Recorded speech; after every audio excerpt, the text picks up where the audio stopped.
So this answer is for question um is for question 12.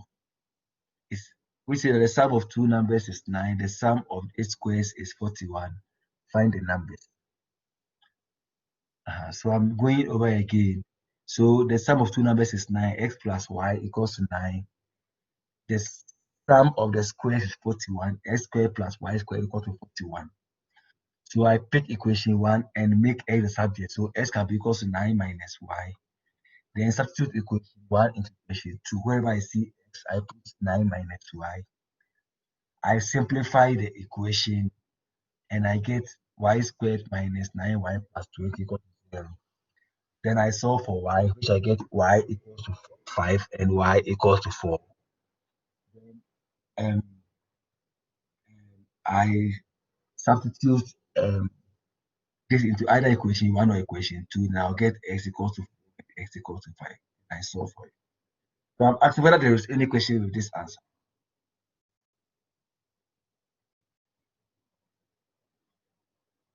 Please, is there any question with this answer? Question, sir. Okay, good.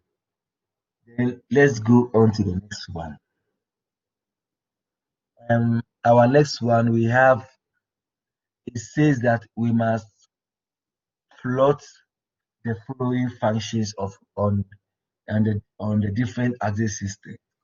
Show all the intersects with axis, asymptotes, salient points, and vectors. Salient points and vectors. So um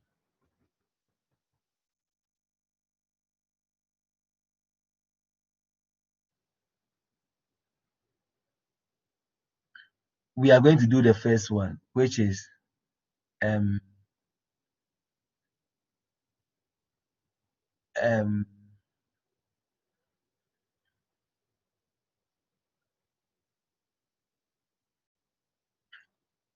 f of x equals log half and what log to the base 1 over 3 x minus. Now, if we can look at this question, we can see that this is an inverse graph of an exponential function. And an exponential function, we have y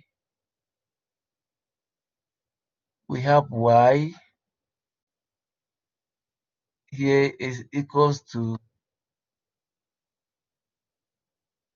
log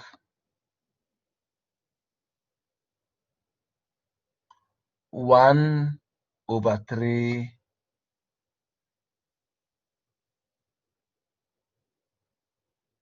x minus 2. Now let us try and see the original function here. The original function is going to be 1 over 3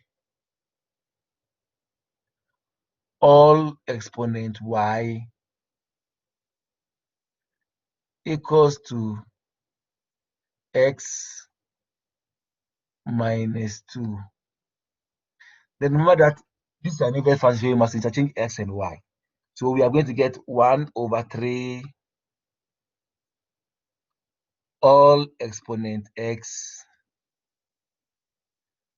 equals to y minus 2. So y will be equals to 1 over 3 all exponent x plus 2. So let us sketch the original function and see how it's going to look like.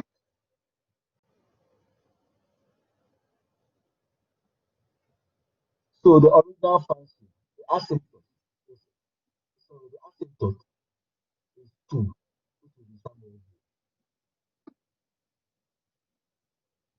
asymptote is y equals to 2. The asymptote is y equals to 2. The asymptote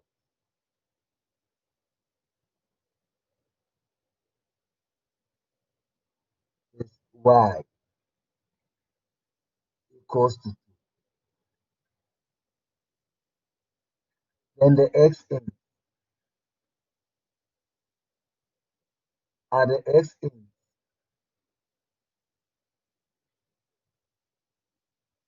are the x in.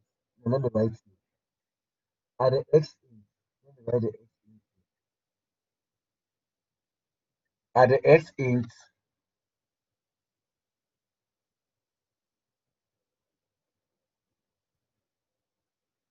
y equals to 0. So we find out that we are going to get 0 equals to 1 over 3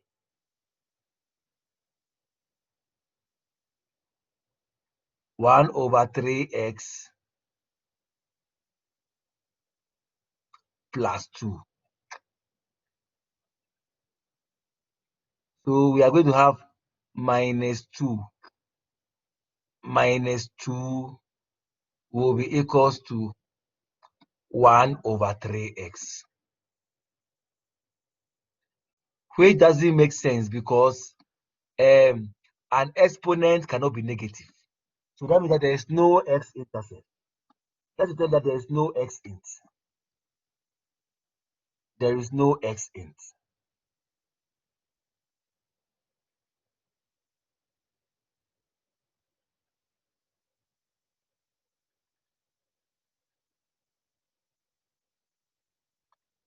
Then let us look for the y-int. At the y-int,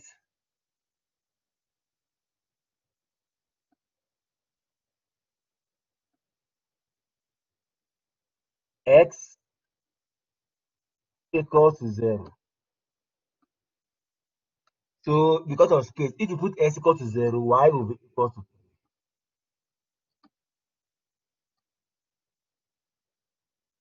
So y int is 0 and 3.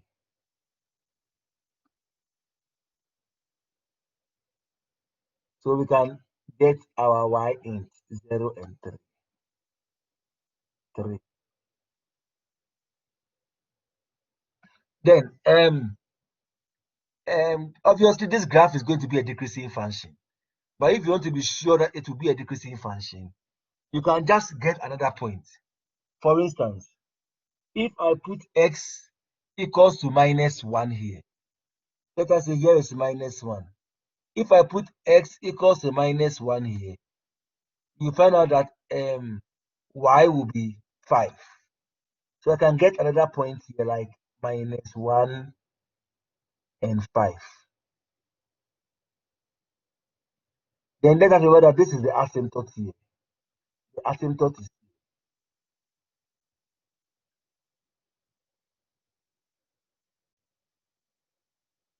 Then I can just draw my graph like this. But remember that I'm not looking for this graph. I'm rather looking for the inverse graph. So what I'm going to do is that once I've got the original graph, I will just do an interchange. Here it was y equals to 2. So at this point, it will become x equals to 2 here. Then my first point was 3, 0 and 3. So here it will become 3 and 0. Here will be 3 and 0. Then my second point was minus 1 and 5. So here it will become, I can come here, then I can get 5 and minus 1. I can get 5 and minus 1. Then I can just join the line like this. Make sure it passes through the points. then I can get my point like this. Then I can draw the inverse graph. So once you have got the original graph, it will be easy for you to draw the inverse graph. So this is the original, which is y equals to 1 over x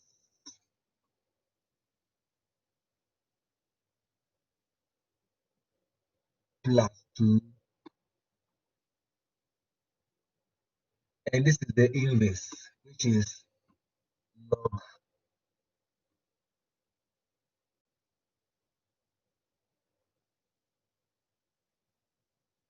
1 over 3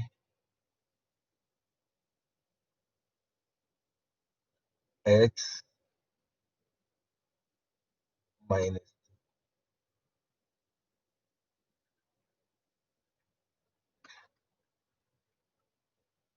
Please, any questions with the log graph? Any questions on how we do the log?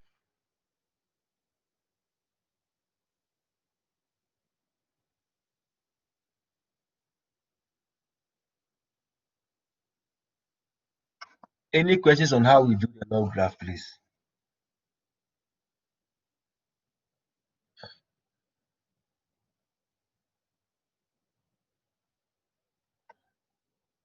Please, any questions on that? Or can we go on? Can we go on?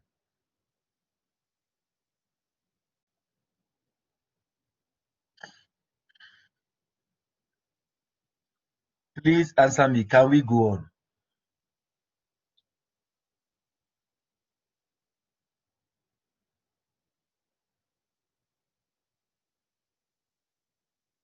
Hello? Can we go on? Can somebody answer me? Can we go on?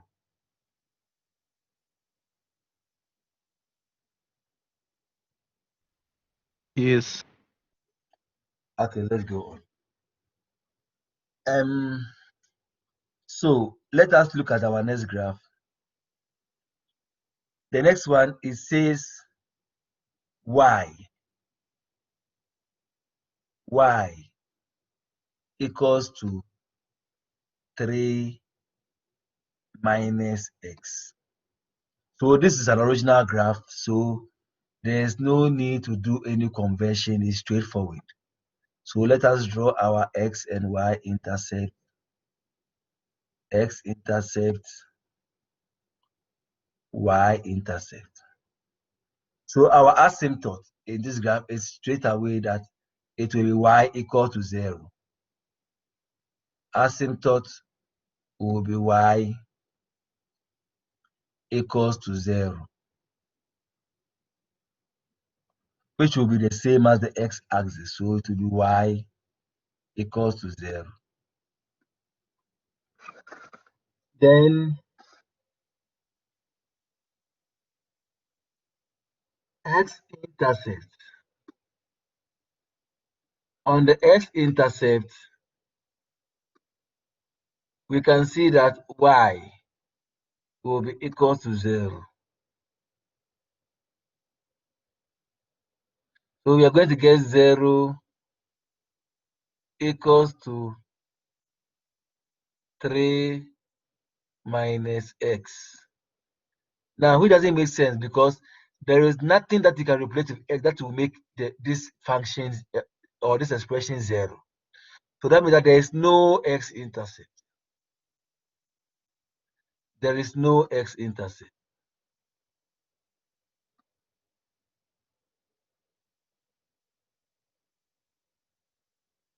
Then let's look at the y-int. At the y-int,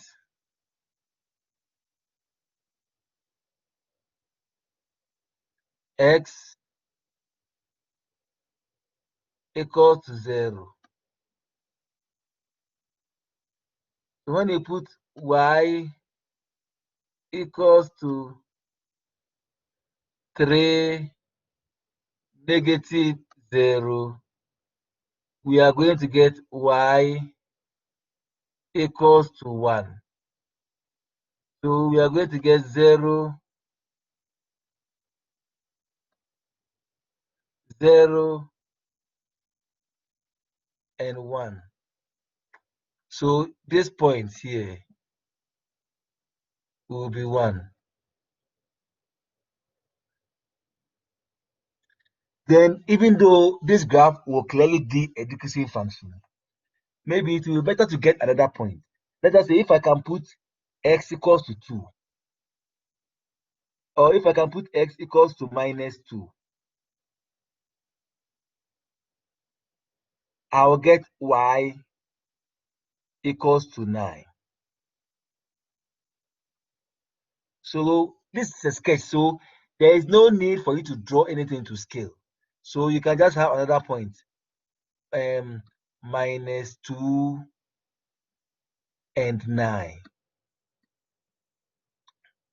Then you just join the points like this, bearing in mind that the x-intercept is on asymptote. Then you see that here, the question says that show another point. So you can just choose any point, put it in the function. Like I chose minus 2 and I got 9. Then you can draw your graph nicely like that. It's as simple as that. Please, any questions with this graph? The second one. Any questions with the second graph?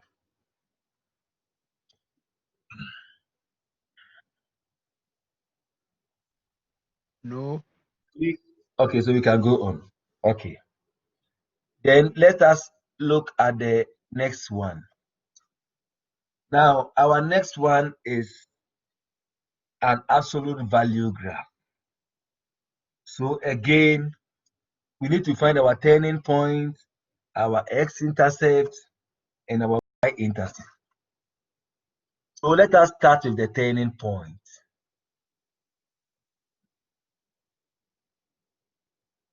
The turning point. At the turning point, minus x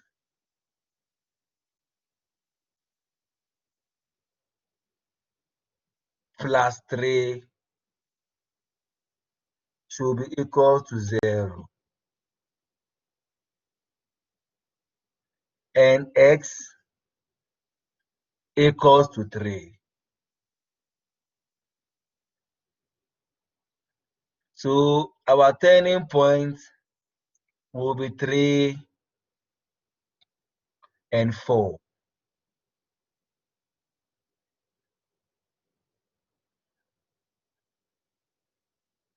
Then we find our y-intercept.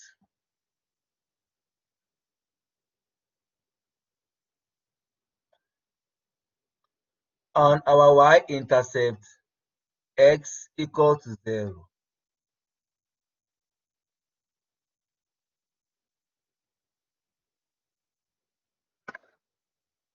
So if we put y, we are going to have 2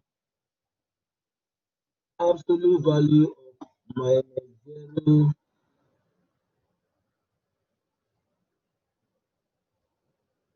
plus 3 close the absolute value plus 4.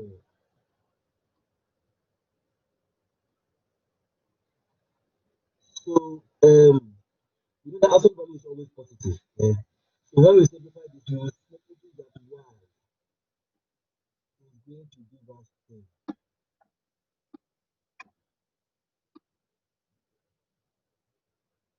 So our y-intercept is 0, 0, and 10.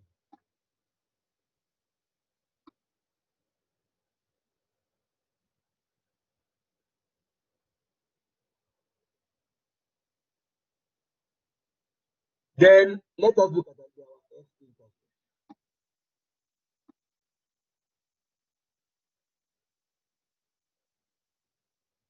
on our x-intercept, y will be equal to 0.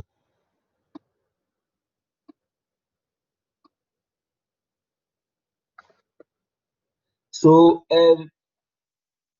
with our x-intercept, if y equals to 0, that means that 2 absolute value minus x plus 3 close absolute value plus 4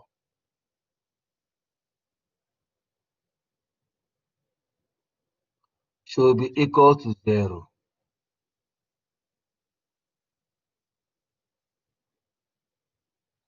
So if we can simplify this, we are going to get absolute value minus x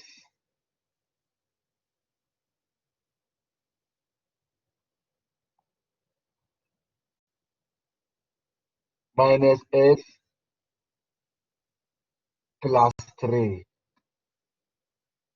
can be equals to minus 2. That is if I take the 4 to the other side and divide by 2. But this thing, absolute value like this, it's always a positive or a negative. So the first one, we can have minus x plus 3 equals to minus 2. And x can be equals to, if you simplify, x can be equals to minus 5.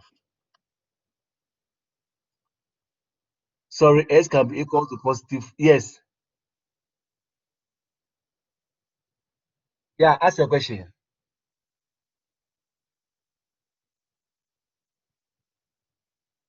Or you should go on.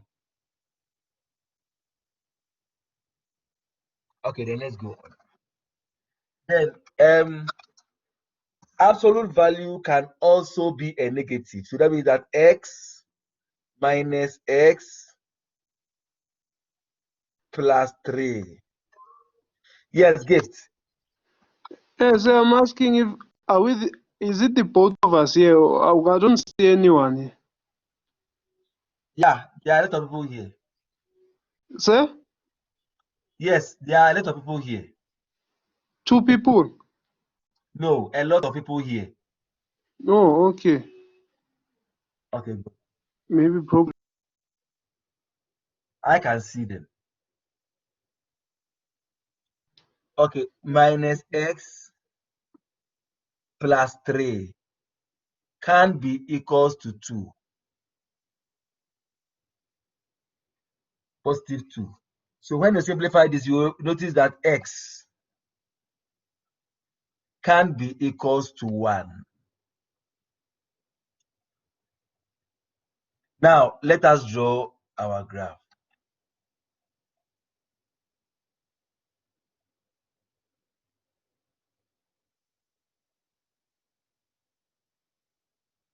So on our graph, we are going to have something like this. Our x-intercept is minus 5 and 1. Our y-intercept is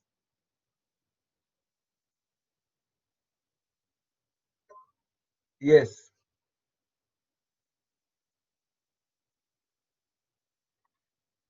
You're asking a question.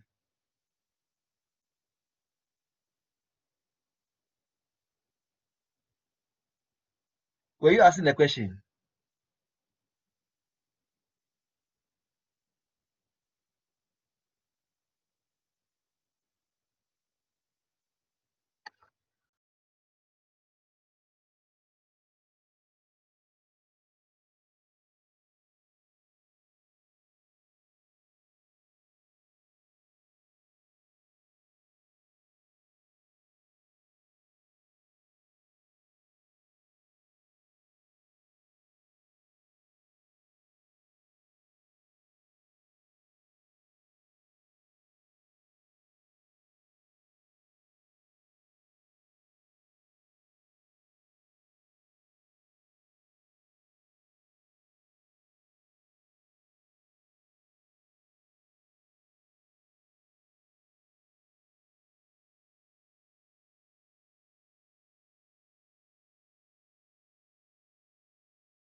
Yeah, can you hear me? I went offline. Can you hear me now? Hello? Yeah. Yes. You can hear me? Okay, good. So, is any questions with the points I've got so far?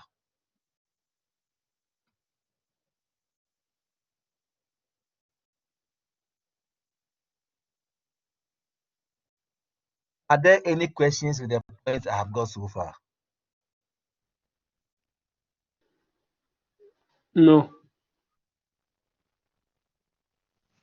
Okay. So, if that's the case, then we are going to try and sketch our graph. Is there any question? Somebody was trying to ask a question. Yes, I'm listening. So may I ask, Yes. why do we have our x's, both of them being positive? Didn't you say one x has to be negative and the other has to be positive? Okay, good. What I was saying was that when you have the modulus, like for Yes. instance, if I have um, modulus of x Mm-hmm. equals to 2, Mm-hmm. I would say that. What I mean is Yes. that x can be equals to 2 positive and x can be equals to minus 2. What I mean by x can be positive or negative. You see that Okay. here, we had 2 minus x plus 3 plus 4. And I simplified, Yes. I got x minus x plus 3 equals to minus 2. So x minus x plus 3 can be positive. That's why it's equals to minus 2. Minus x plus 3 can be, what do you call it? Negative. Then to cancel this negative to be 2. Okay. Yeah, okay. Okay, good. Yes, sir. Is any questions Thank you. again? Okay, good.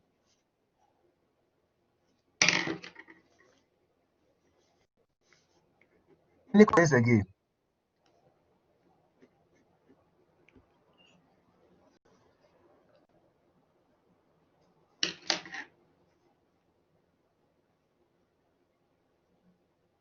Any questions again?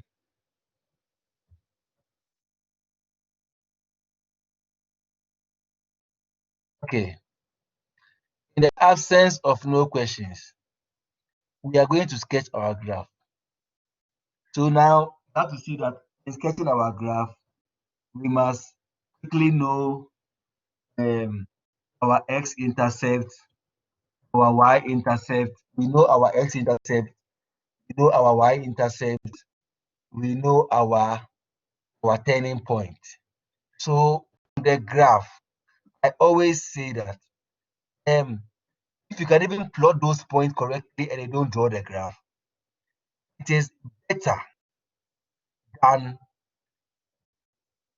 rushing to draw the graph and getting the graph wrong.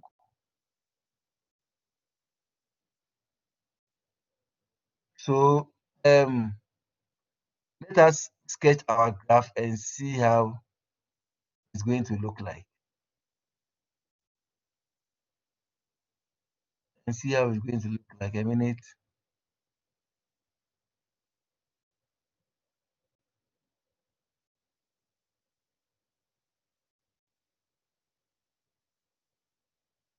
Um, please, a minute. I want to see something.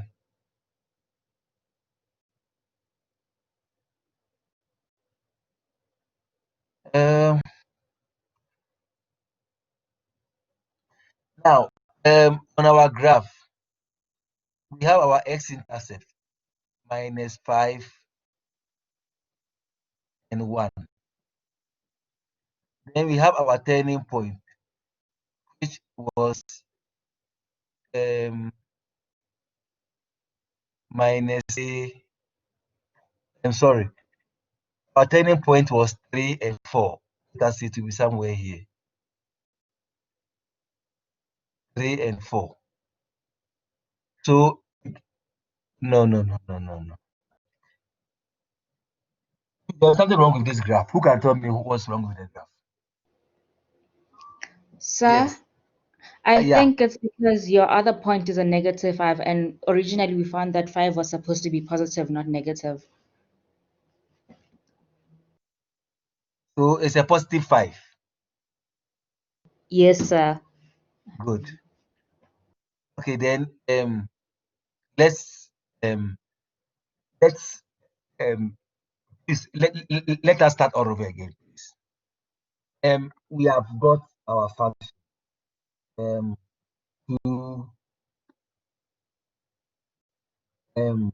we have minus x.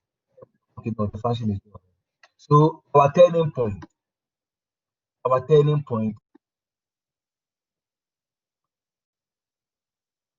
as you can see, our turning point here is going to be x minus x plus 3 equal to 0, and x will be equals to 3.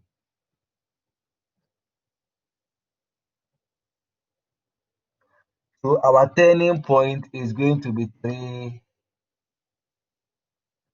and 4.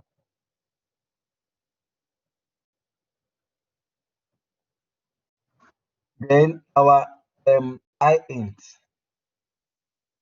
on our y int always occurs at x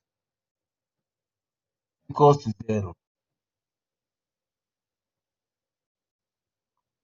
Our y int always occurs at x equal to 0.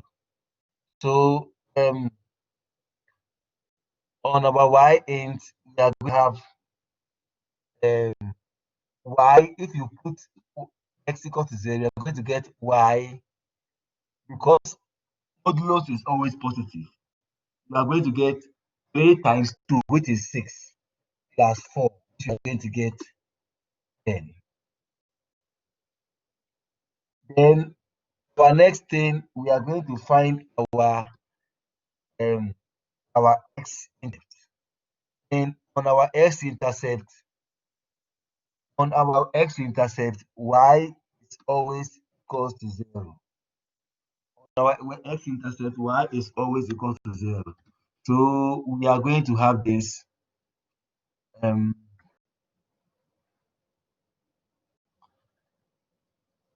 we are going to have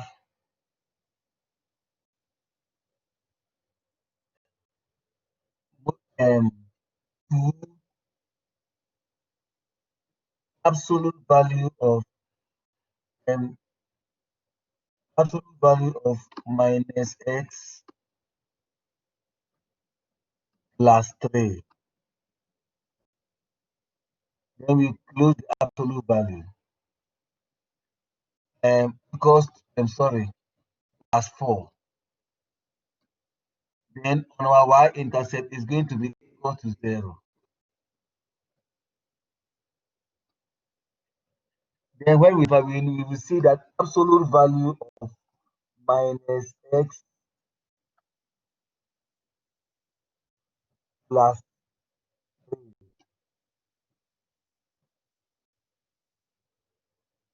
close absolute value, will be equals to minus 2. Will be equals to minus 2. So now we are going to look at 2 points here. We are going to look at when x is positive and when x is negative.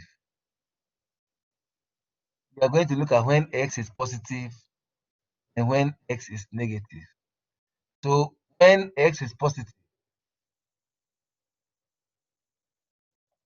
we are going to have minus x plus 3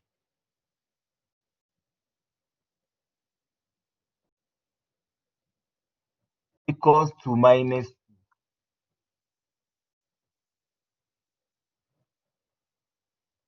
then here is when x is positive. And when we simplify, we are going to notice that x will be equals to 5. Good. It was 5. Then when x is negative, we are going to get minus x plus 3 equals to minus 2. Sorry, equals to positive 2.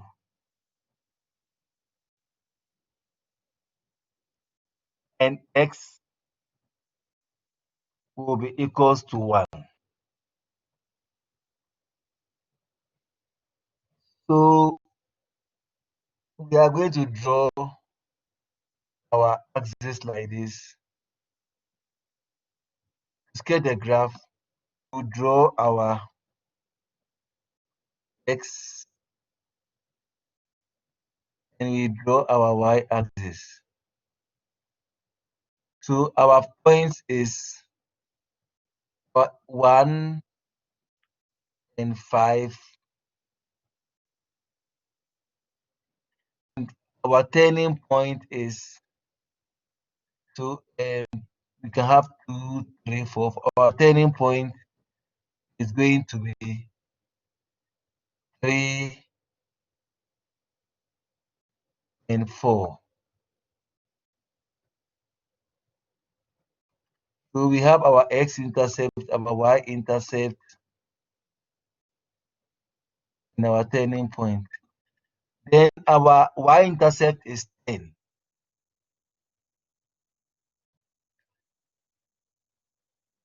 Which does not make sense, because 10 is going to go up there. And the graph is not supposed to be like that. The graph is supposed to be end at 3 and 4.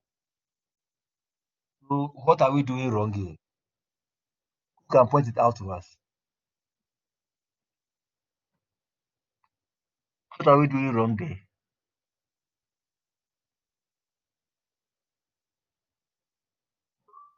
Yes, Russia. Russia, we are listening.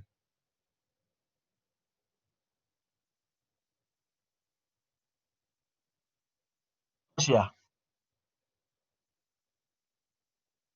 Say, Yes.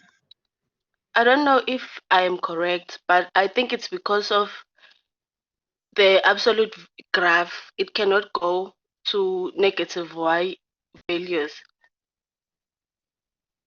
I don't know if I'm making any sense. Let me come again. Say because it cannot go to. Y values cannot be negative because it's an absolute value. It's an absolute graph.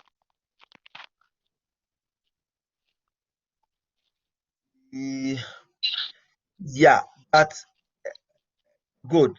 So here is a positive 10. So how, so that's what I'm asking. That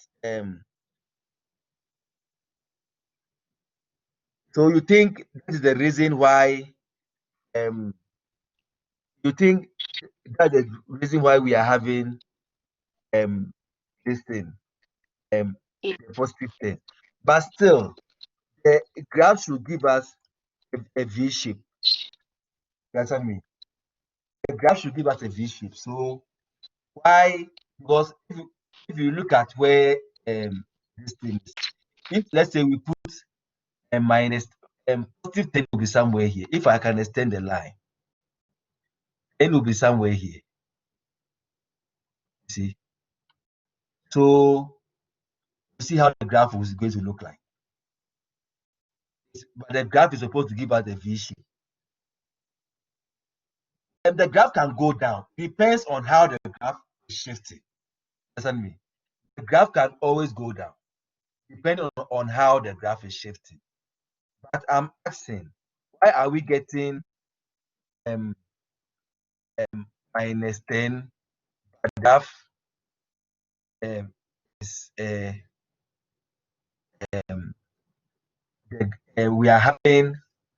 um, we are having a turning point of this thing. You can tell me the answer. You can tell me the answer. Why is it that, look, now this graph, if I'm drawing it, it's going to look like something like this. Then it will go like this. Then it will come like this.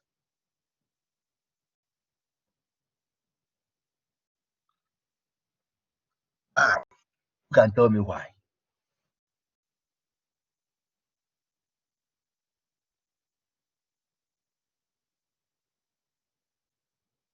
Who can help us?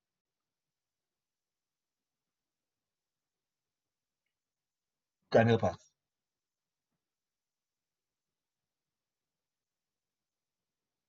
Because the absolute value graph always gives out a V shape. Now, let me show you why. Let me show you why. The problem was here.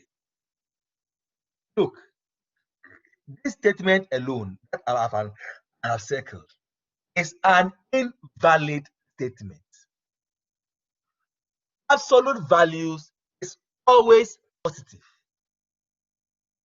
Using that, absolute value is always a positive. Here, when I simplify the absolute value, it's giving me a negative. That means that there is no solution. I was saying that. The moment the absolute value gives you a negative, that means that there is no solution. There is no solution. So we shouldn't, once we got here, we shouldn't have even continued. We should have left this one. We shouldn't have continued. There is no solution. I was saying, there is no solution. So the meaning is that if there is no solution, the meaning is that there is no x-intercept. I was saying that there is no x-intercept because an absolute value can never be equal to negative when it is absolute. That makes sense to you? That makes sense to you? Yes, it does. Come again, come again, So, come again. okay, good. You see, absolute value. Whenever you have an absolute value like this, eh, equals to a number. The moment the absolute value gives you a negative, there is no solution. That's like an exponent, like 3, if 3 exponent x gives you a negative, there is no solution. It doesn't make sense because 3 exponent x always gives you a positive. Understand me? So in the same way, absolute value always gives you a positive. Have you seen that? So the moment an absolute value is giving you a negative, it's clear for you to know that there is no solution. Is that clear? Is that clear? Yes, it's clear. And if there's no solution, you said what? There are no x-intercept. Yes. Okay. Because Then you cannot from continue to solve for the x-intercept. any, how do you plot that graph? Good. That's a good question. So the graph is going to look like this. My turning point will be here, 3 and 4.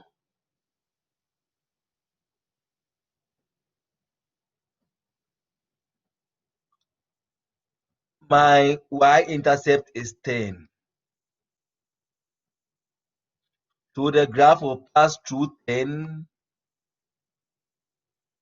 Come here. You can find another point. For instance, if I can put 4 into this function, if I can put 4 into the function, I can get 6. So I can get another point here. Let's say 4 and 6. I was saying like another point here, 4 and 6.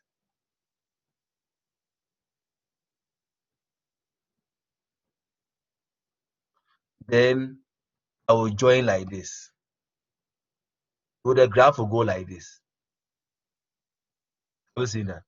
Where now your x-intercept will be here, and your y-intercept will be here.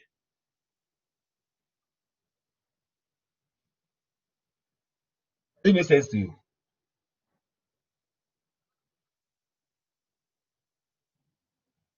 Yeah, it's making sense. Okay. So please keep it in your mind.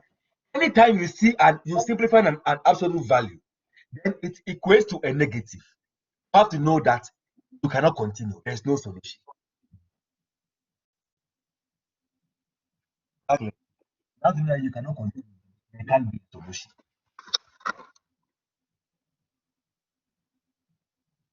Please, any questions again? You substituted what? You substituted 4 to obtain 6. Yes, when I put 4 into the original equation, I'll get 6. So And I get the second point. so now what happens to the negative? That was it's negative x. So it will be negative 4 plus 3. Remember that there is an absolute value there. Absolute value is always positive. So the negative one will be positive 1. Okay.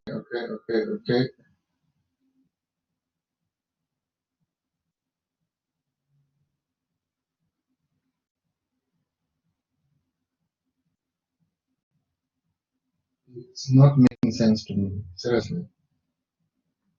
What is not making sense to you? What happened? You said you obtained 6 from Okay, I wanted some. the second point. I wanted the Yes, second point. you So x estimated. equals to 4. I put x equal to 4. Ne? This is the original function. It will be 2 absolute value. Wherever I see x, I put minus 4. Yes. Plus 3.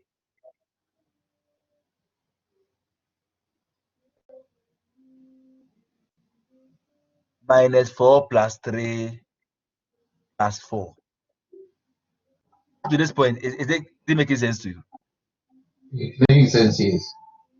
Okay, so 2 minus 4 plus 3, I'll get minus 1 plus absolute value plus 4.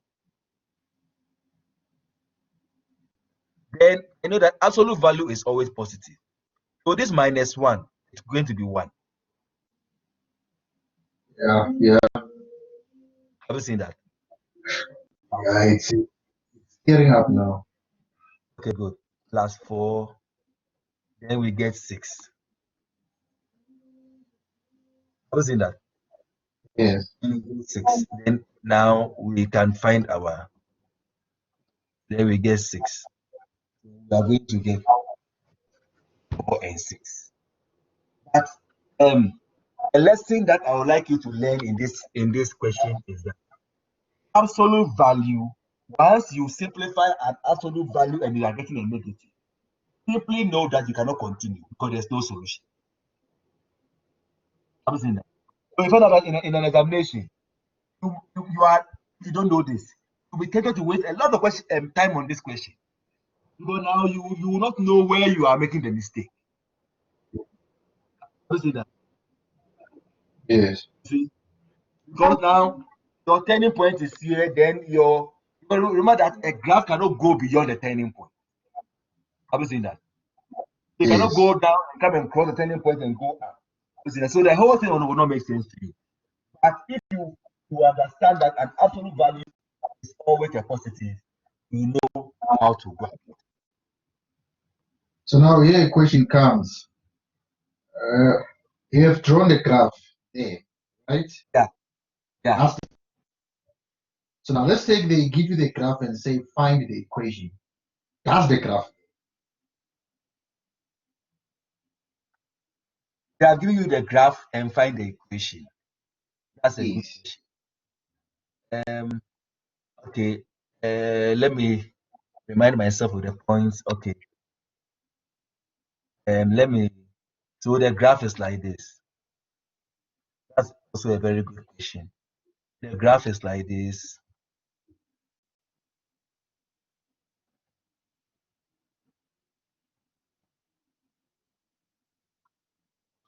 Uh, next semester we are going to improve this technology of this writing. But let me try to bear with me for this semester. Let's draw the graph like this.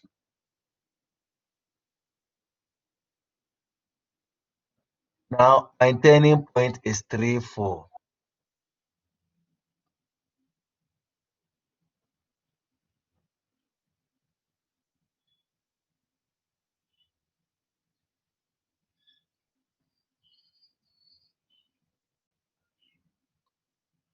Then you have your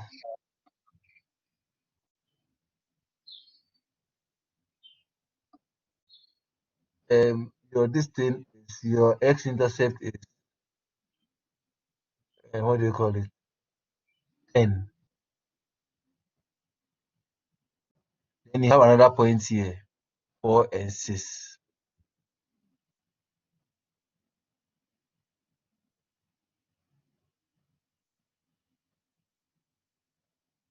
So your graph will be like this, and it will go like this. Now, the general form of an absolute value is y equals to the modulus of x plus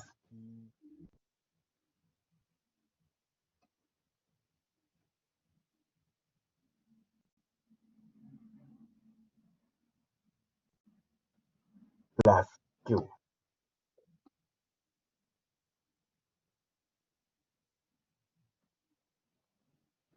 You have to remember that this 3 always the sign change.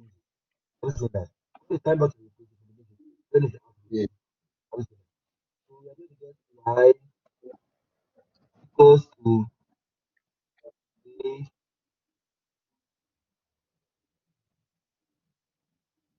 absolute value x minus 3 plus absolute value plus 4. You see? Then I can substitute 4 and 6. 6 for y, 4 for x. Then I can find the a. Can you see that? Where I'll get Yes. 82 and I get the equation.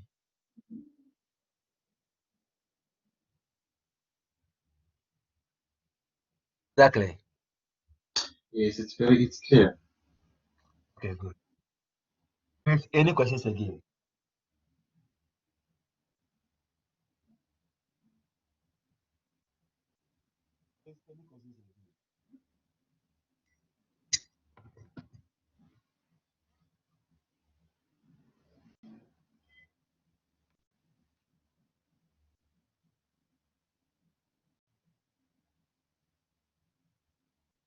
Please, any questions again?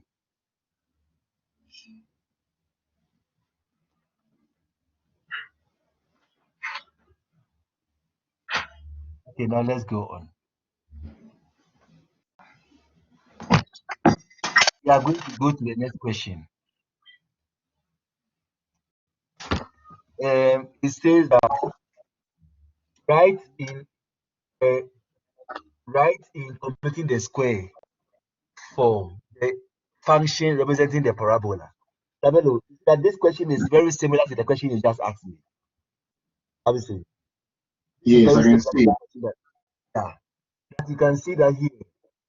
You know that the general form of parabola completing the square is y equals to x plus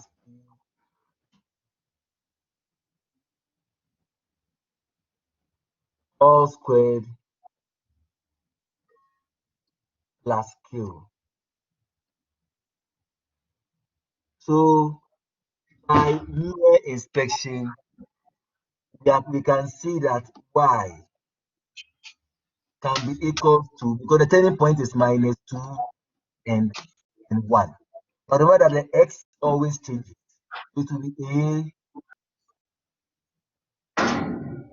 x plus 2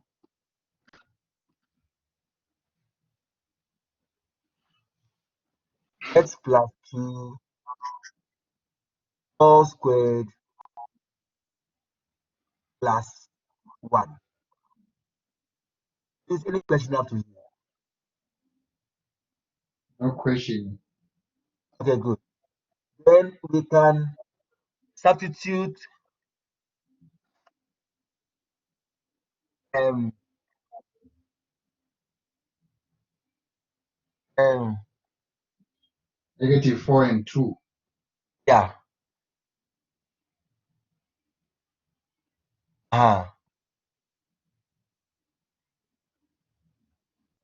So we can substitute question this thing.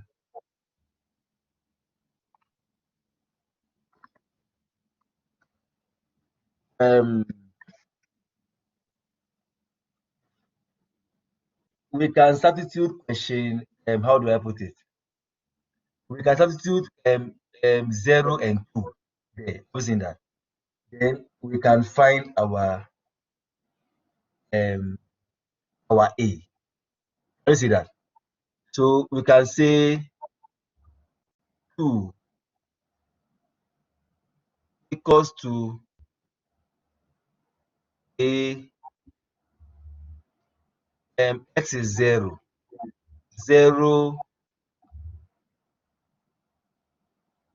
plus 2 squared plus 1. We can easily say that A will be 1/4. Have you seen that? There is no space. I don't want to waste a lot of space here. A will be 1/4. So our equation will be y equals to 1/4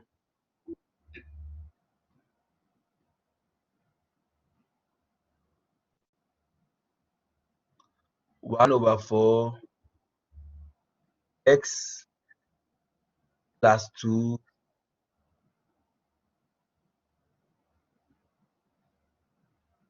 all squared plus 1. Any questions there?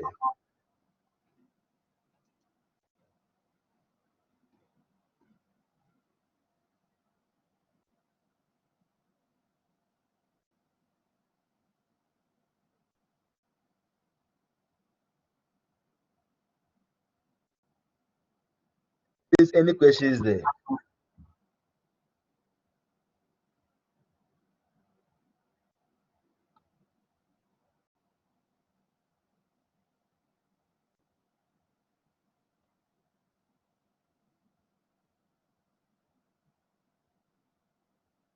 Any questions there?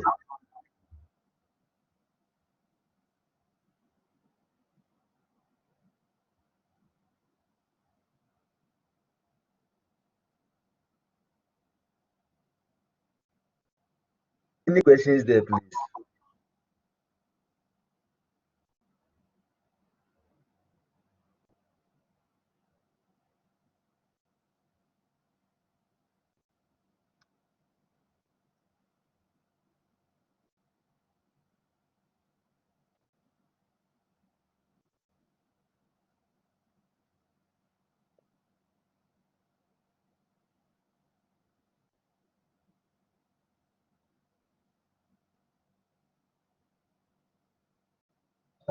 In the absence of no question, let's go on to the next one.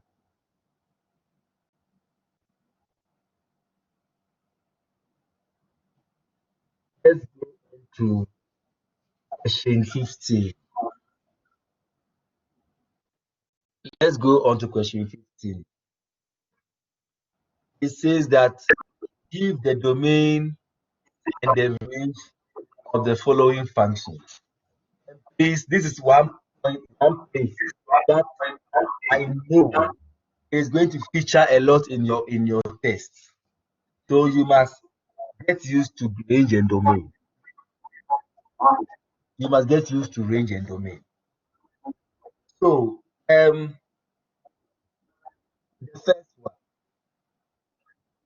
first one,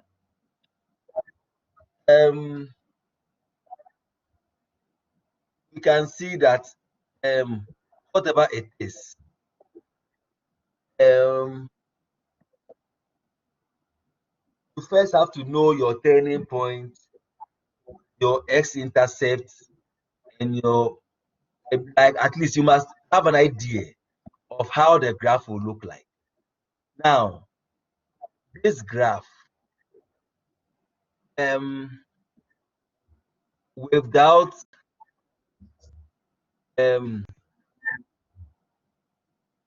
going too far, you have to know that the graph is going to have a turning point of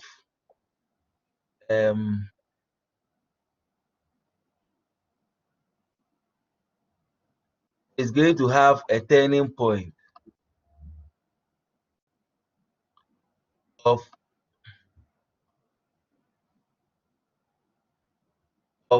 5 and -3. Do you all agree to that? Do you all agree to that? Yes. Then again, we can look at this graph. Straight away, you have to know that this graph can never have an x-intercept. What is that? This Yes. graph can never have an x-intercept. So the y-intercept, the y-intercept of the graph is going to be the y-intercept of the graph is going to be at so if you put 0 there, you are going to have -13. It will be somewhere here. You see, so the graph will look like this. To go like this, and to come like this. Then you can find another point, or maybe 6. Then you can get another point here. But we are not sketching the graph. So the domain, we all know that the domain is the x. It can go from negative infinity to positive infinity. Then the range. The range will start from negative infinity to -3 inclusive. How is it that? -3 inclusive. Is any questions in that one?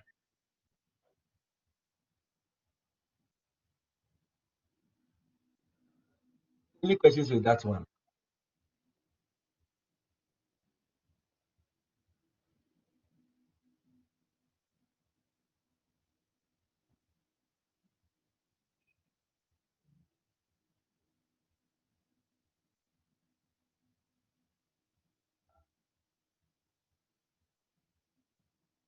Is any questions with that one?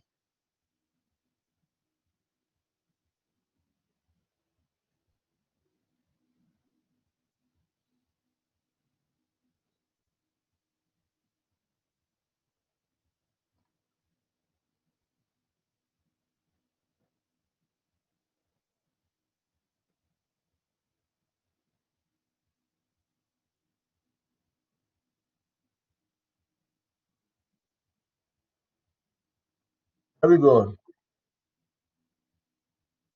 Yes. Are we gone? Yes.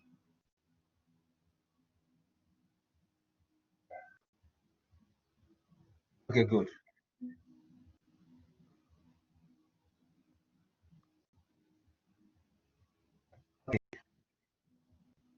Then let's look at the next one. The next one we have square root of it says that um if you give the domain of this function, please we have to know that square root is a constraint. Why is it a constraint? It's a constraint because when it's a square root, um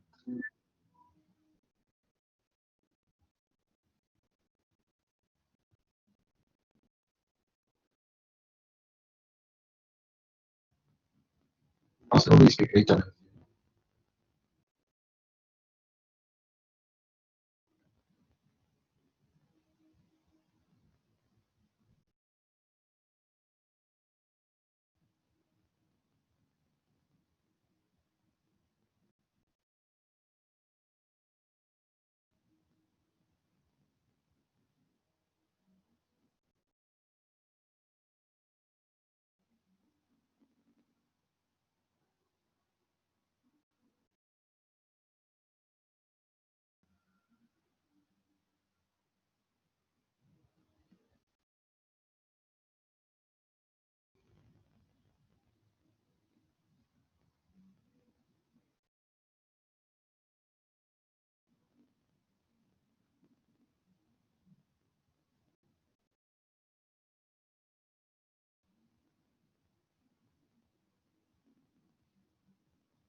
I'm so sorry. My computer is freezing a lot of times today. I don't know why. I don't know the problem, but this is the second time it has freezed. I had to do a restart. So please, can we go on? Can you hear me, please? Can we go on? Can we go on? Can you hear me? Yes. Okay, good. So we can go on. So please, you see that here we have got two constraints here. The first one, square root, we have square root is always positive. A square root cannot be negative. Have you seen that? So the first one, we see that x plus 1 should always be positive. It can never be negative. Have you seen that? So x should always be greater than -1. The second constraint is that x minus 2 should always be positive, and x is greater than 2. Which question is that? Yeah, We are on question 16. we're in 16, and they're saying x plus 1 must be greater than 0. I mean, 0 Yes. is. Check. Where, No, where, no, where is where is the x plus 1 coming from? oh, sorry, it's s plus 4. 4. Sorry, I didn't zoom. Thank you very much. So it will And be x. and you are saying it should be greater than 0, isn't it so? Greater than or Uh, equal to 0. yes, that's my main concern. Oh, I can see the equals there. Yeah. Yeah, it can also Yes. be 0. Obviously, that it should be greater than or equal to 0. Obviously, um, this one only gives you an idea of how you find the ring in the domain. Exactly. This is not the domain. Even though in if it was a written test, there will be a mark for this. And remember that this time we are looking at multiple choice. Have you seen that? See, so you must be able to go down and get the precise domain. Exactly. We go on. We go on.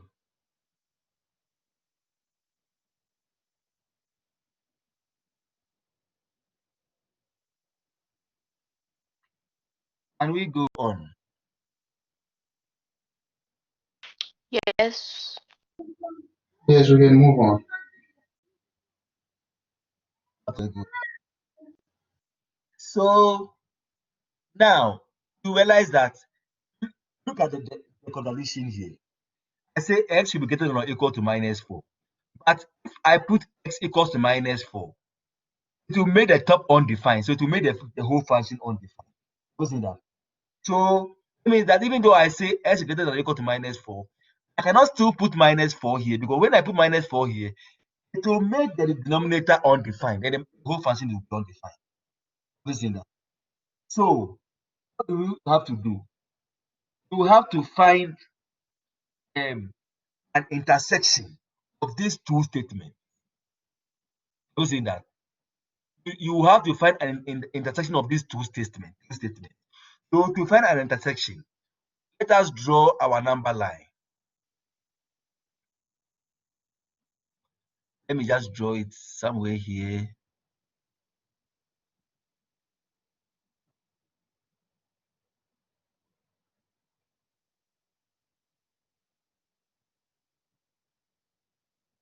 Then we have 0. So the first one, I'm saying that x is greater than or equal to -4. So -4 is here. Then this greater than or equal to -4, let me show. So this line can go up to infinity. And my second one, I said x is greater than or equal to 2. So here can go up to infinity. So now where is the intersection? The intersection is going to be here. Have you seen that? It will be x greater than or equal to 2. So writing it in the proper form, it will be 2 inclusive to infinity.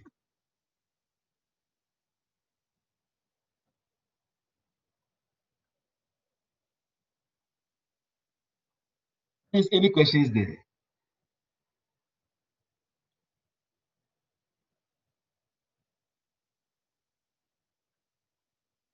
Please, any questions, please?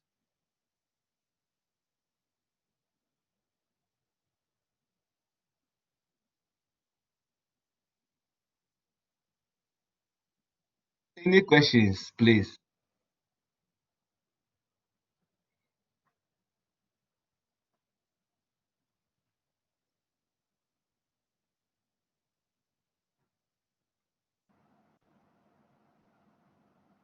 Any questions, please?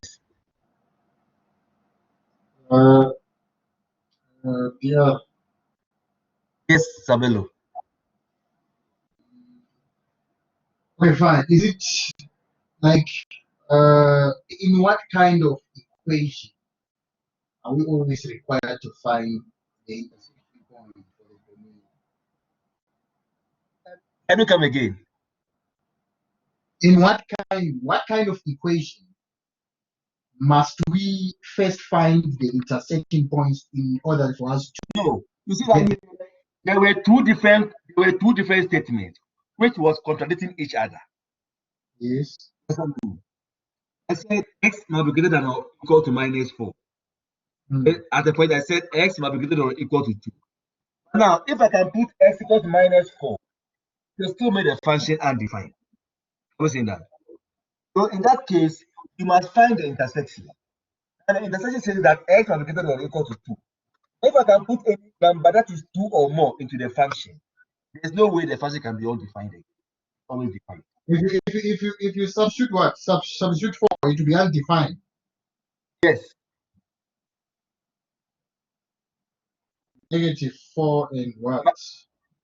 -4, it will be undefined. Like try it on your calculator. Yes, it will be undefined there. Yes, Good. because the radical sign will have a negative value on the denominator. Good. So in that case, you must find the intersection. The intersection is what is common to all of you. Uh-huh. I will say that. Yes. The intersection is what is common or what both the numerator and the denominator is interested in. Okay. I will say that. No, I Understand have it? yes, I have a picture idea. Good. So the intersection will give you you see I don't know whether I don't okay when you were in grade 10, you did Venn diagrams. Exactly. You Venn diagrams, you have two things like this. Have you seen that? Then there's an intersection. Exactly. Mm. So the intersection is what all of you is common to all of you. All of you will accept. Yes. Have you seen that? You Yes. understand me? So you find out that one's own is not acceptable to the other. The other one's own is not acceptable to the first one. Exactly. Yes. So in that case, you must find an intersection. You see that? Where Yes. all the two will agree. I have an idea. I understand. I do understand. Okay, good. Good. Three questions again.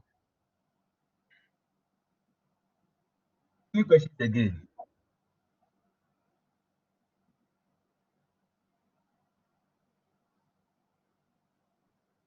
Any questions again, please? No question. Okay, good. So in this same question, if you are asked to find the domain and the range, can somebody tell me the range? This question I didn't ask for the range, but I'm just asking you. In case they ask you to find the range, what will be the Hmm. The range.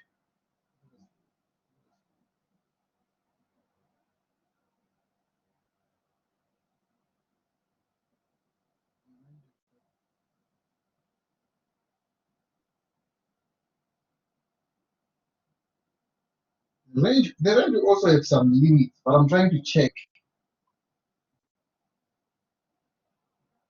I'm trying to in check. case they ask you to find the range for this question, what will be the range?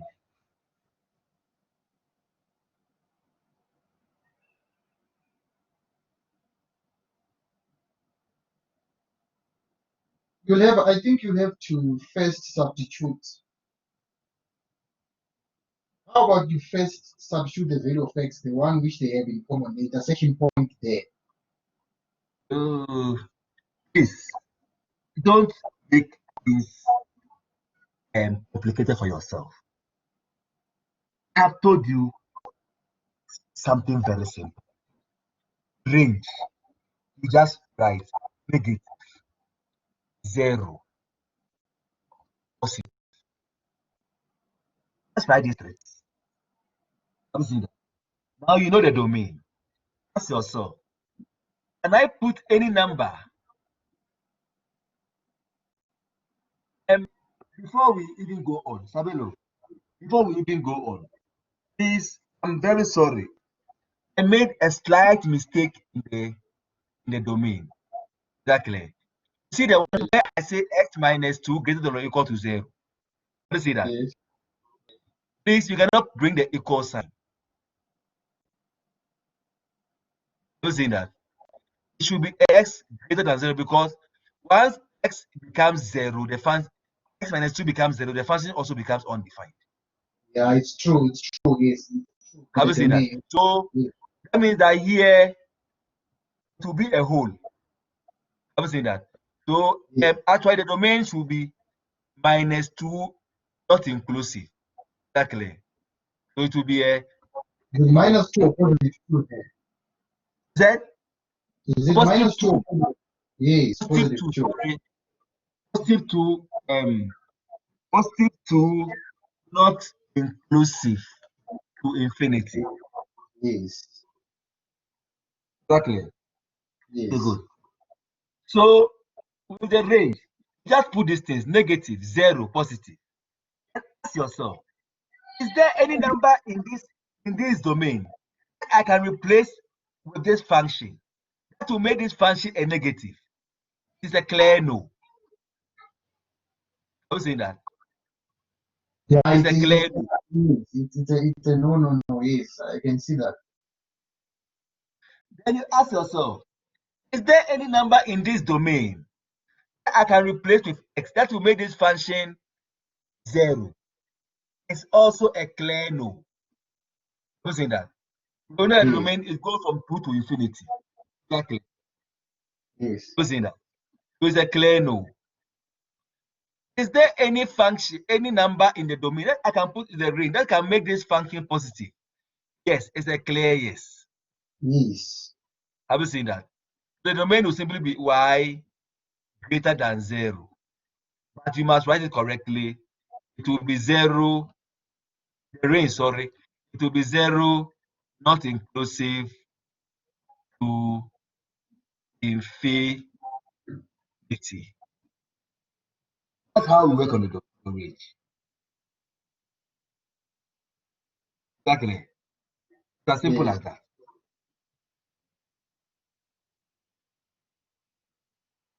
Exactly.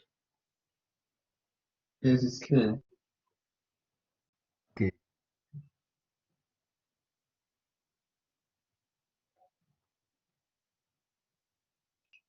Please, any questions?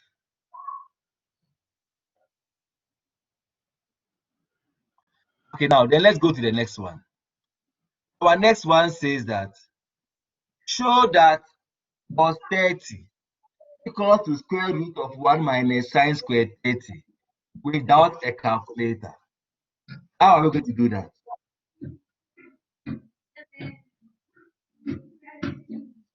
How are we going to do that? Yeah. It's proving what? Show that the left hand side equal to the right hand side there. Yes. I think the most simpler statement is co-stating, and the most compound. I think we have to deal with the right hand side. Simplify the right hand side. There. I cannot hear you. Maybe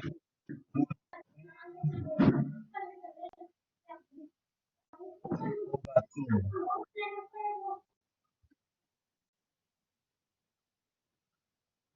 Yeah? Yes. Then 1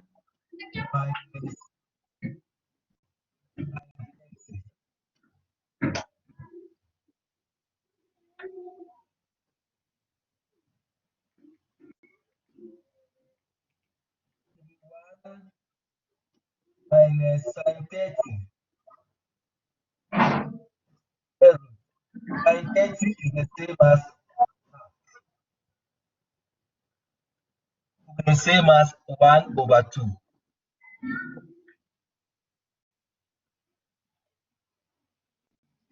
But that it is squared. It is sin 30 squared, exactly. So 1 over 2 squared to be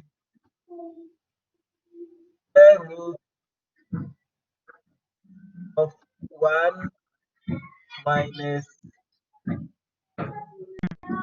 1 over 4.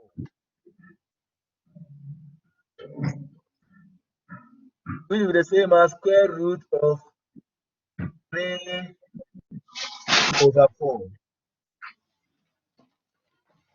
Then from the laws of sets, I can have square root of 3 square root of 4.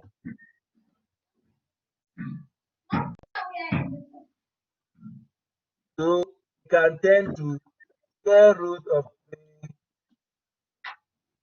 3 square root of 4 is 2. See that? Then we simplify. We prove that.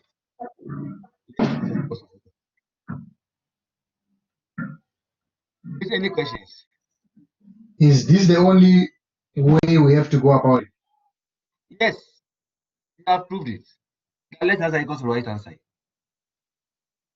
So there's no other method we need to apply in order to get the answer. You can also use cos squared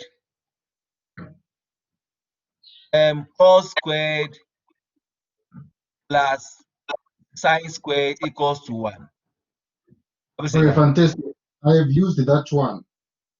yes, that one too will be more correct. Now that you Yes, must, you should be able to show that left hand side goes to the right hand side. Exactly. It's still the same thing. Then the next one. Is any questions before we go on? Is any question?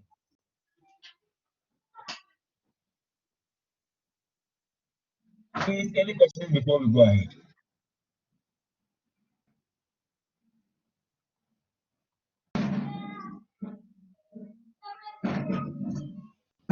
Please, any questions before we go on?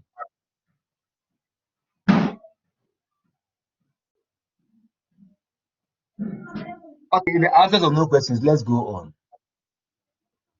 Now, the next one says that evaluate the following without using a calculator. So, what do you think we are going to use here? we're going to use the cast diagram. Or we must find a reference angle. Exactly. Yes. Good. So here it is in degrees. So we draw our degrees 0, 90, 180,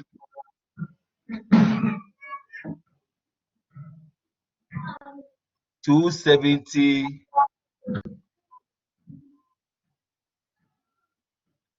360. Now 120 is going to be here. You see that? Eh? So we are going to have 120 here. Our reference angle will be 60. Remember that cos is negative in the second quadrant. Exactly. So cos 120 is the same as negative cos 60.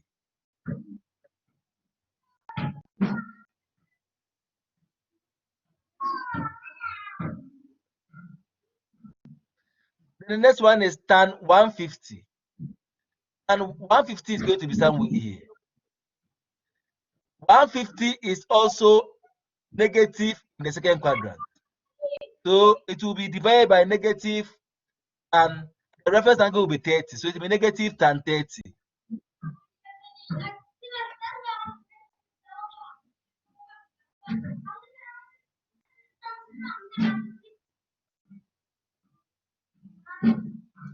Then we have plus. This one will go a full 360. It will come back to the first quadrant. We are going to have 390 minus 360. Reference angle is 30. Cos is positive in the first quadrant. So we are going to have positive cos 30.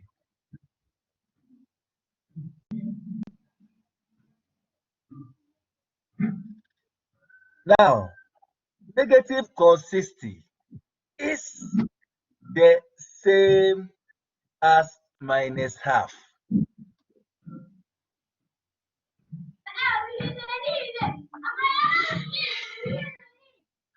Negative tan 30 will be the same as negative root 3 over 3 plus cos 30, which will be root 3 over 2. Once you get to this point, ask me, if you punch on the calculator, nobody will know. What's doing that? It's because of this. If you are able to do this, it means that you never use the calculator. What's doing that?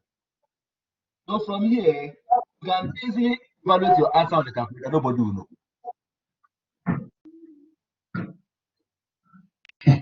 Please, any questions?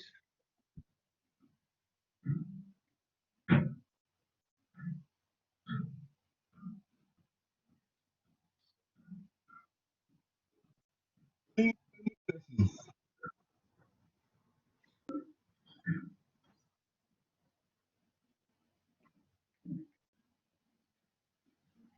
Please, any questions?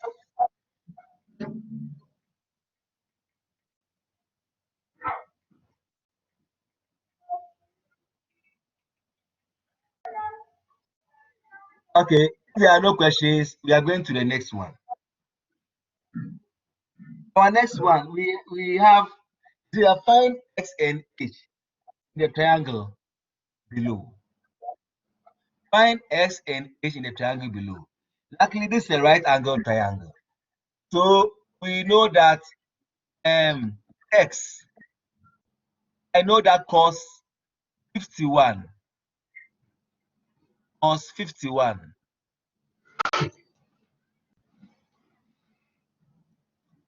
is adjacent x over hypotenuse. So I cannot use cos. I'm saying that. But I can use tan 51. Tan 51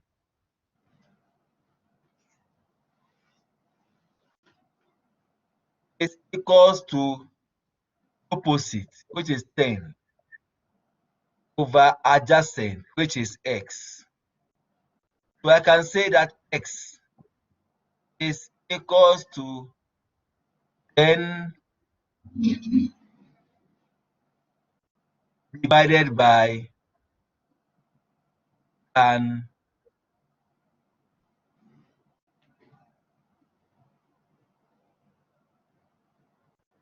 51.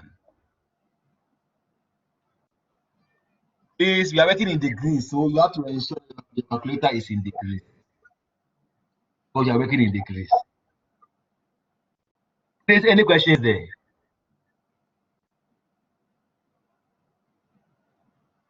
Please, any questions there?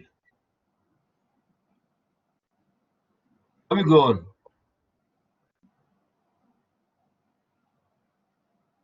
Can we go on?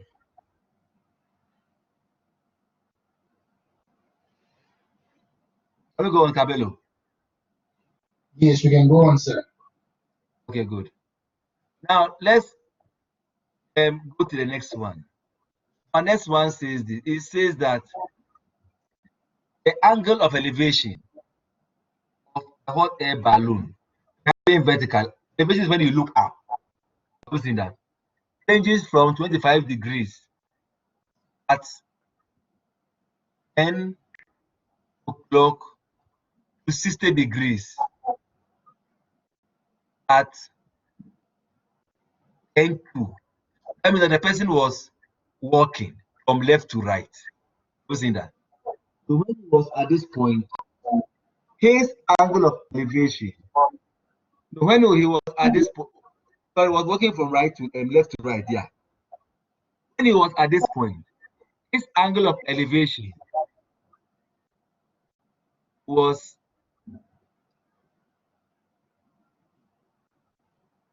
25 degrees.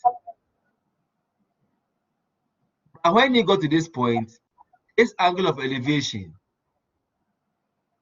was 60 degrees. The point of observation of the angle of elevation is 300 meters away from the takeoff point. So the takeoff point was here. So from here to here, it was 300 meters away from the takeoff point. What is the upward speed? Assume what is the upward speed? Assume constant of the balloon.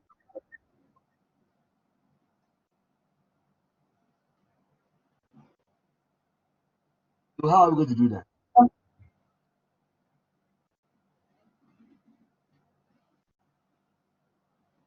You can tell us how we are going to do that.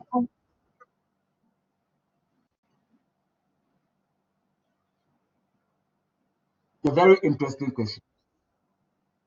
Who can help us with that?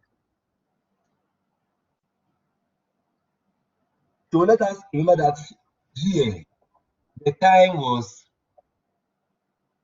here the time was 10 o'clock.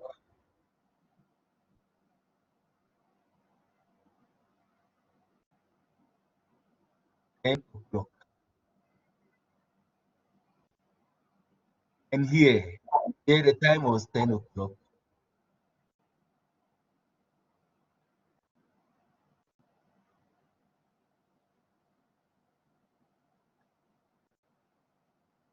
Then here the time was 10:02.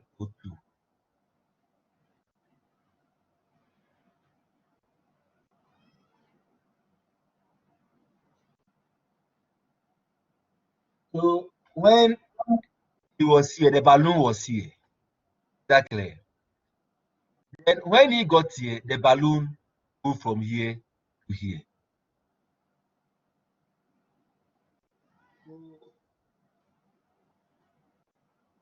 How are we going to find the upward speed?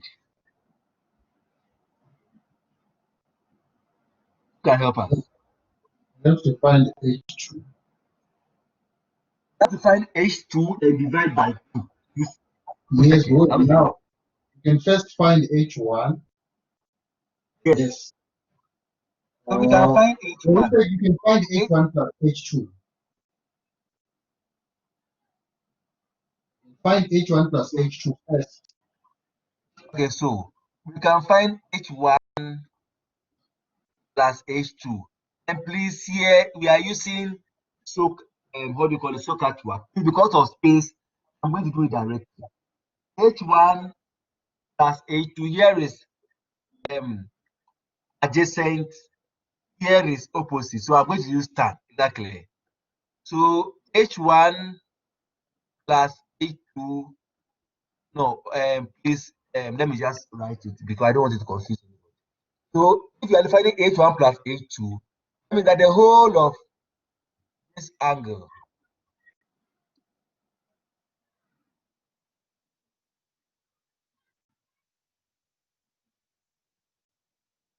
=85. to be how much? The whole of that angle will be 85. Why 85? 60 plus 25. No, the whole of that angle. Wait, Yeah. Going to be how much? the initial one was 25. Yes, when you were standing here. When you were No, standing here, it's 60. The whole of that it's angle is 60. 60. The whole Yes. angle is 60. Can you see that? Because you are still standing down. Can you see that? Yes. So I can say that tan 60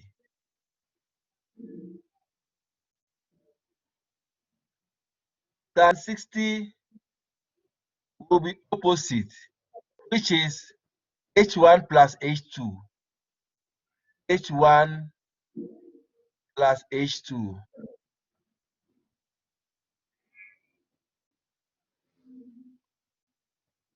over adjacent, which is 300.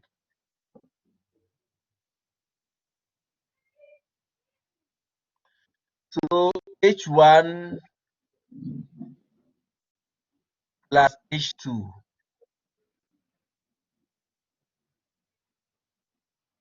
is going to be 360.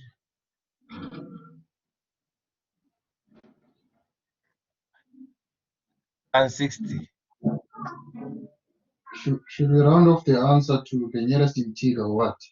Yeah, no, and 2 decimal places will be fine. Okay. 519. It's 519,62. Okay, so 519,62. Please don't forget the units. 519,62.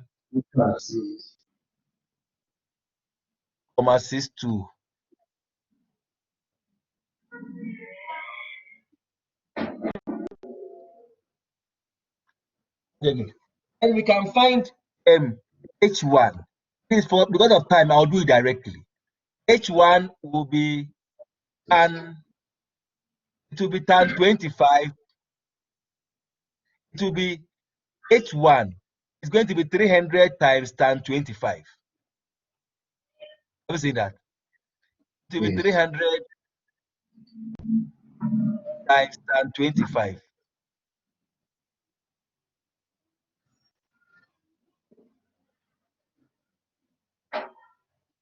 One 139. So it's gonna be 139,89 meters. 139, 89 meters. 89 meters.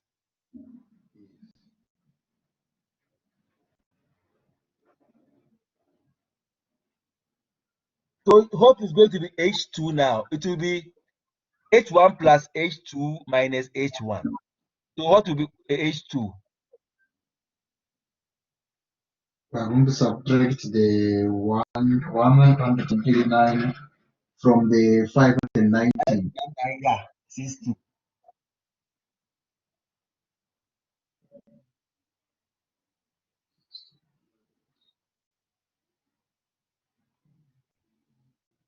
So it will give us 379. So we are going to get 379 Yes. meters. Then now we can convert. We can, because it took 2 So minutes. our Isn't it? speed, Mhm. speed is distance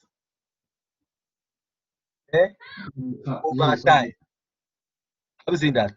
So in the space of 2 seconds, it moved from 139 to 519. Difference of Hmm. 379. Exactly. So it's going to be 379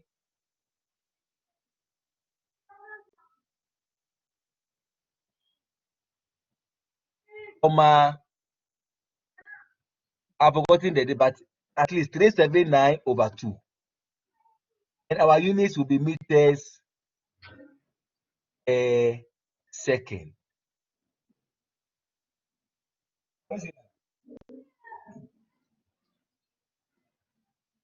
Any questions there?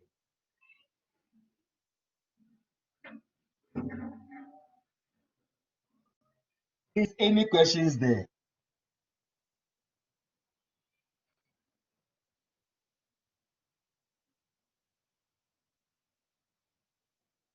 Any questions there, please?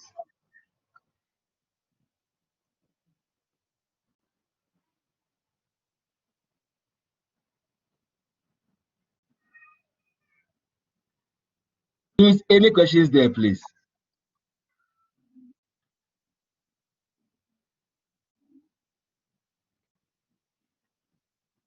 Okay. In the absence of no questions, we are going to continue.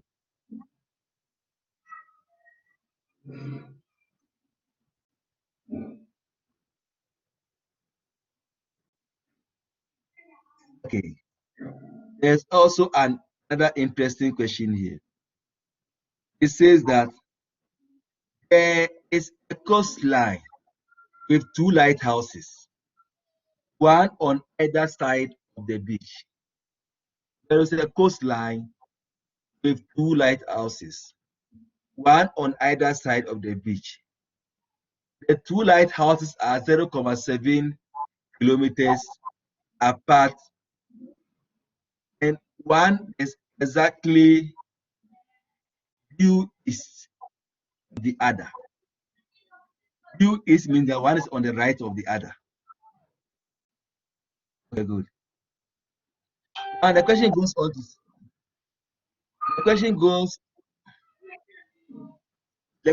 on to say this, that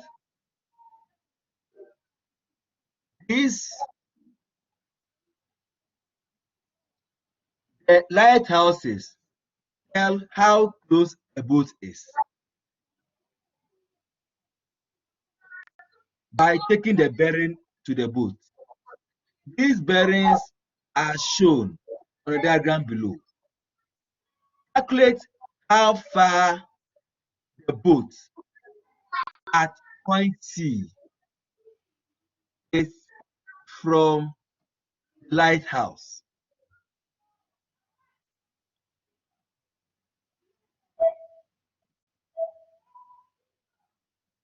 So how are we going to do that?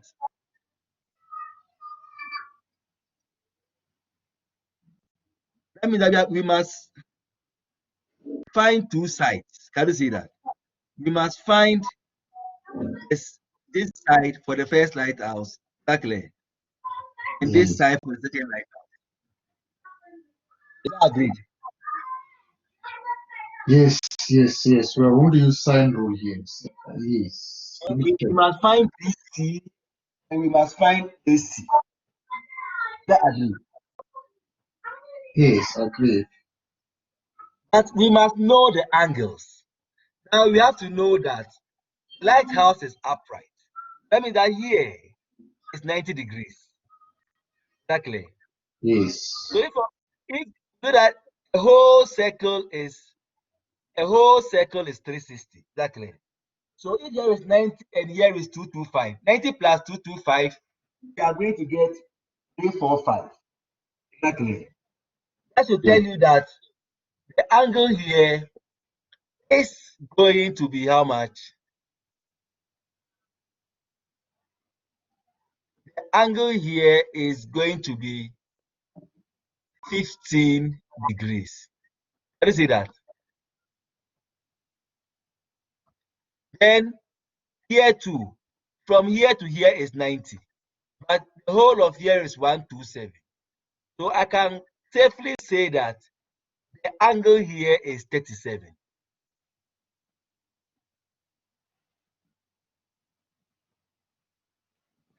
I know that the sum of interior angles of a triangle is 180. So if here is 37, and if here is 15, then I can safely say that the angle here is how much? Is it 128? Yes, 128.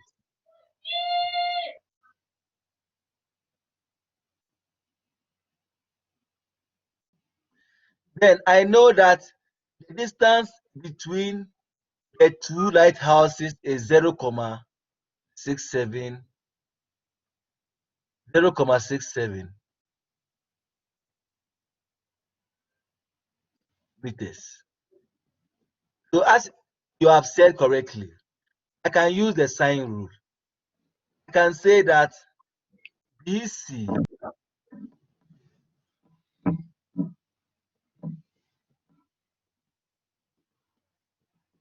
is equals to 0.67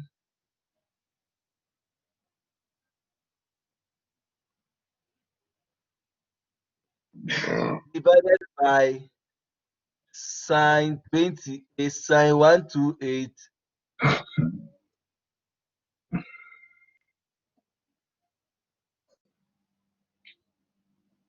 sine 128 times the opposite angle of BC is 37. So it will be sine 37. And we find BC. Then we can also find AC.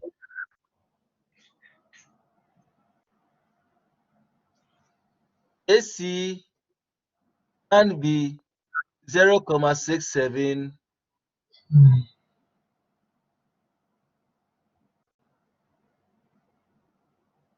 divided by sine 128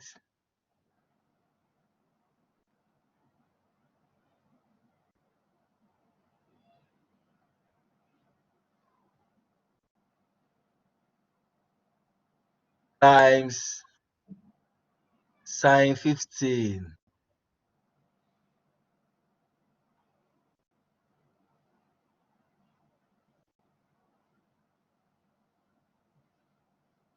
Then we find the two angles with the units being kilometers. Don't forget that the units is kilometers. Is any questions there?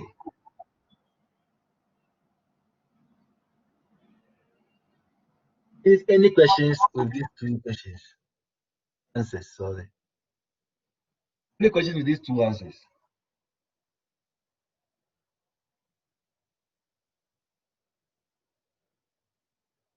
Okay, let's go on.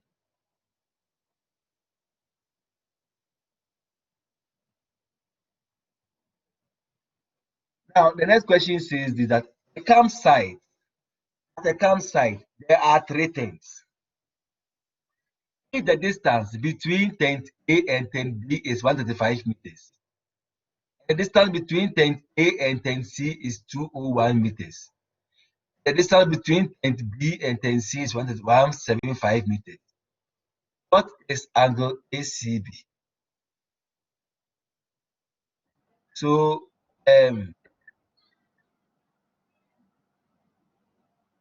we have our campsite. There are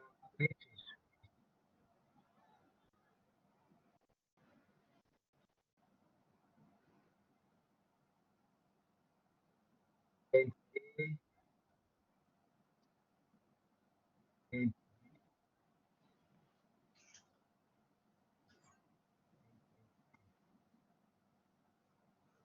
it says that if the distance between, yeah, okay, if the distance between tent A and tent B is 153 meters, so we have 153 meters. Distance between tent A and tent C is 201 meters. 201 meters. The distance between tent B and tent C is 175 meters.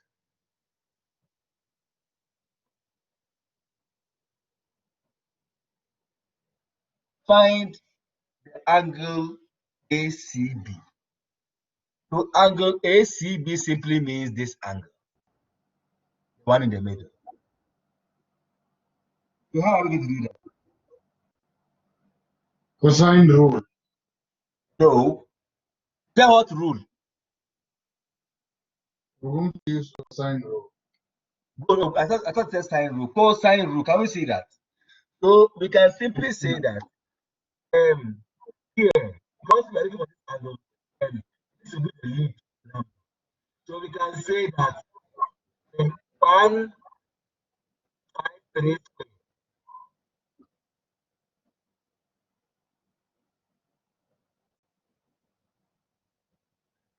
equals to 201 square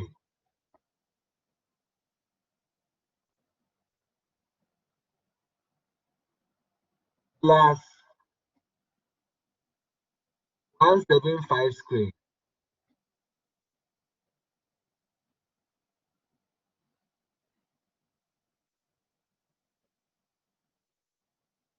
minus 201. Please let me, I'll continue here. Minus 201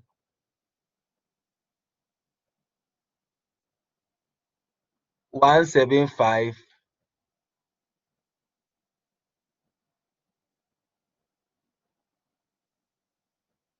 or C. Then you find C. Eh? Please, you do it yourself. We are constrained with time. That's simplify. Take everything to the right hand side and find cos inverse and find C. Is any questions there? Any questions, please?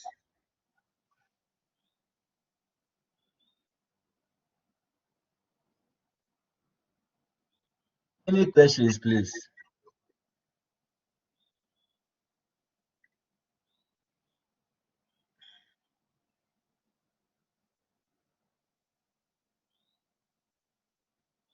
Okay, good. Now,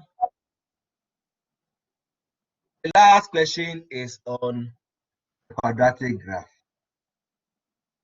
And I have showed you how to easily draw a quadratic graph. So I consider the trigonometric function y, a trigonometric graph, sorry. Consider the trigonometric function y equals to 3 cos the bracket 2x plus 60. Give your answers where applicable in degrees. So here the question I told you that give your answers in degrees. One day it can say in radians. So if it says degrees, it's degrees. If it says radians, it's radians. That's the first thing I want you to know. Now, give the period. So the period P cos is periodic over 360. So we are going to have 360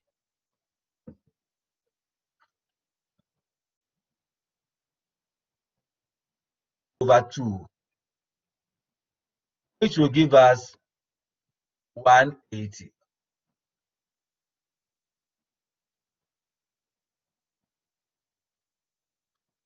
The amplitude will be equals to 3 clearly. And I always encourage the step. There's no mark for it, but it will help you to plot the graph. The step will be, because it's a coarse graph, it will be 180. It will be 180 over 4, which will give you 45.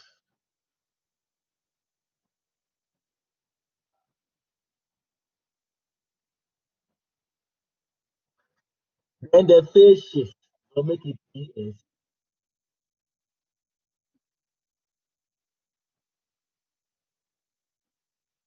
To give me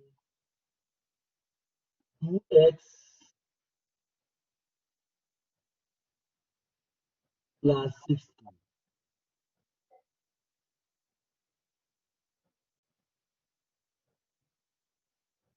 equals to 0. And equals to minus 30. So it's going to be 30 left.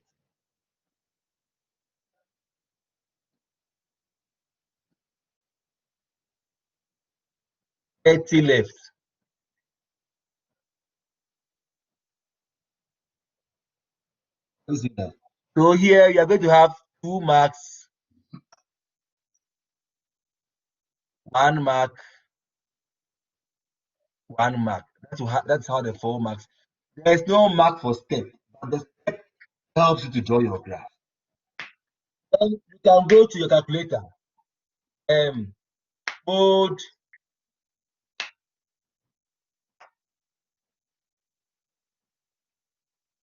table.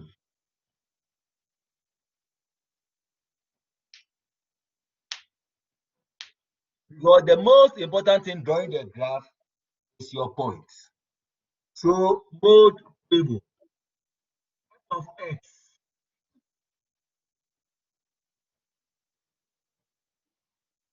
you are going to put a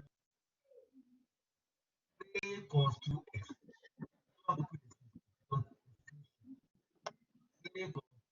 No, actually, Huh?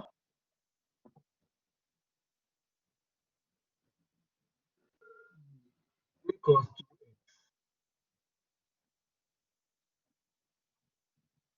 when some of you, the calculator will give g of x, escape it, that press equal sign. Some of you it will not. Then start. And where they say start, you start from 0. End. You end at the period, which is 180.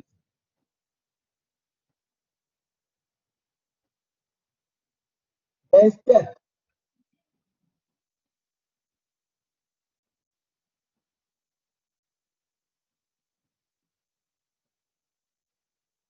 will be 45.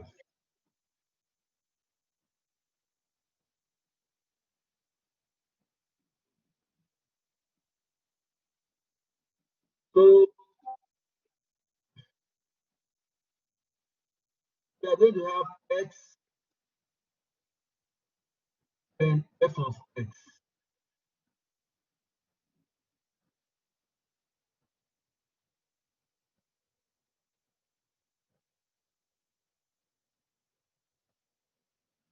So when it is 0, do you correct the calculator and make sure that your calculator is in degree. When it is 0, you're going to have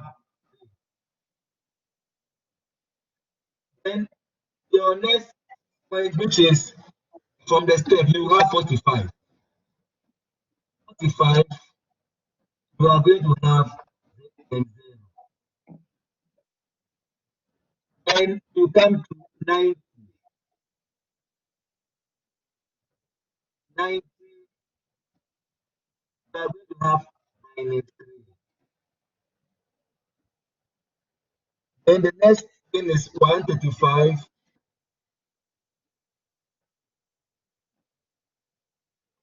0.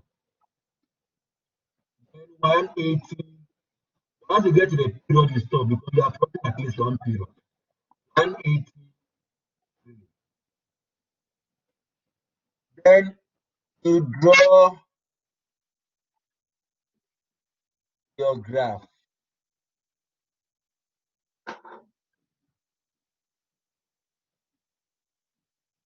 45,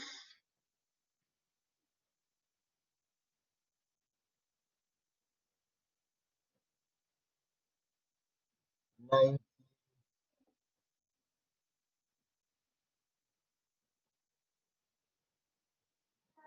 135,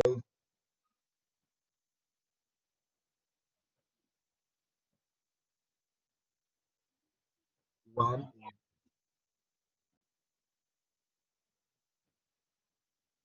And here is 3. So here will be -3. So when it was 0, it's 3. 90, 0. 50, 90 -3, 135, 0, 180. And you draw the original function. Remember that you are not looking for this. You are looking for, here you said there's a phase shift, 30 degrees left. So that means at this point, it will come here, which will be -30 and 3. This is the point I'm interested in. Then here, 45. So when I subtract 30, it's going less, so it will be 15 and 0. This is the point I'm interested in. So here it is 90. So 90, when it comes here, it's going to be 60 and 0. Sorry, 60 and -3, sorry.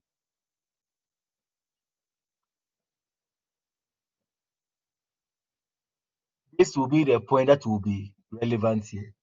So 135 will come here. It will be 105 and 0. 105 and 0.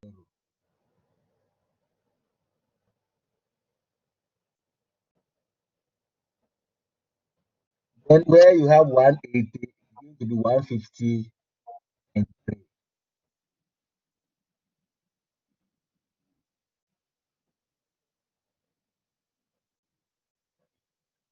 Then you can just join your point like this. You see that really the graph have shifted 30 units to the left. As the side on the sheet. So I believe that is our last question. Yeah. So in the absence of no questions, we are going to end our class here. And if you still have any challenges, you can always post them on the WhatsApp group. We will see what we are going to do about it. And be prepared because you are writing on Tuesday. So in the absence of no questions, I would like to bring the session to an end. The session is recorded. I would download, transform it, and send you the link. Whether you want to download or you want to watch it, whichever way you want. Unless there are any questions.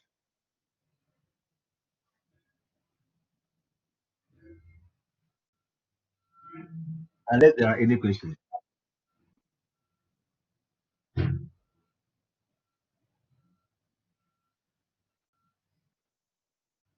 Unless there are any questions. Okay. In the absence of any questions, thank you very much for attending. So I will see you on the WhatsApp group. Bye bye.